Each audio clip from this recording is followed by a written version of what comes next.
2022년 2월 2일 오전 9시 54분 김대호의 시사TV입니다.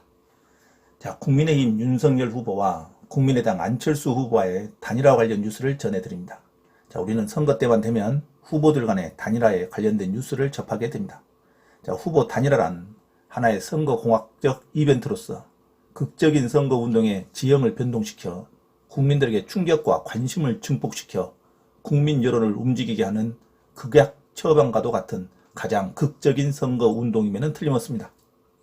자, CBS 노컷뉴스 이정주 기자. 자, 누가 나와도 이긴다는데 진전 없는 윤석열, 안철수 단일화. 왜? 범야권 윤석열, 안철수 단일 후보 3자 구도서 압도적 승리. 자, 오는 14일 대선 후보 등록 앞두고 단일화 움직임이 없다. 격해지는 안철수, 이준석 간의 감정 싸움. 자, 6월 지방선거 앞두고 지분 협상에 난항을 표한다. 자, 조선일보 윤, 안은 테이블에 마주 앉을까? 한국 대선 최대 변수 단일화의 역사. 자, 이옥진 기자의 뉴스. 자, 야권 단일화는 국민들께서 판단하실 문제고 윤석열 국민의힘 대변인 후보가 느끼는 감정. 자, 저는 단일화에 관심 없습니다. 안철수 국민의당 대선 후보가 말하는 감정. 자, 이런 뉴스를 접하면서 과거 1990년 집권 여당인 민정당의 노태우, 민주당의 김영삼, 공화당의 김종필과의 합당으로 정치 지형이 바뀌어 김영삼 대통령은 집권 여당의 대통령이 되기도 하였습니다. 이로 인한 보수 정당의 주류의 색채가 30년이 지난 현재 많이 달라진 것도 사실입니다. 또한 1997년 대선에도 김대중, 김종필, 박태준의 단일화로 대한민국 최초로 전라도 출신 후보가 대통령이 되는 역사가 탄생되었습니다. 자, 20년이 지난 현재 김대중 대통령 이후 가장 많이 달라진 현상으로 전라도 출신 정치, 경제, 사회, 문화의 각계각층 지도권으로 다시 잡아 전라도 출신임을 굳이 숨기지 않고도 서울 및 수도권에서 지낼 수 있다는 것입니다. 물론 그에 따른 부정과 비리에 대한 부작용도 같이 따라다니는 것도 사실입니다. 2002년 노무현과 정몽준의 후보 단일화가 실패했음에도 노무현 대통령이 당선된 것은 참으로 국민들의 역동성과 정치적 의식 수준의 도약이라고 볼 수 있습니다. 저는 여기서부터 국민들의 정치적 행동과 평가가 여의도 중심의 정치 공학자들과 기선 정치인과 이념적인 정치 기자들의 자의적인 정치 공작적 설계가 충돌하는 시점이라고 봅니다. 노무현 대통령 시대 이후부터는 어떤 현상에 대한 여론 흐름이 여의도 정치인, 기자들의 생각대로 흘러가지 않게 되었다는 것입니다. 국민들의 저변에 흐르는 민심을 얻은 자가 이기는 선거가 되기 시작했다는 점입니다. 그래서 노무현 이후 단일화가 정치적 선거에서 꼭 성공한 것은 아닙니다. 가장 큰 실패는 2012년 안철수와 문재인의 단일화 성공에도 그 당시 박근혜 후보에게 패배한 것입니다.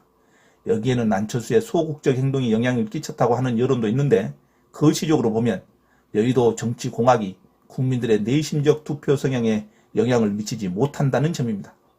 이제 국민들은 각자 개인적인 정치적 신념과 교육 수준과 삶의 수준과 개인 각자의 자존감이 높아져서 여의도 정치 설계자들의 의도대로 따라가지 않는다는 점입니다.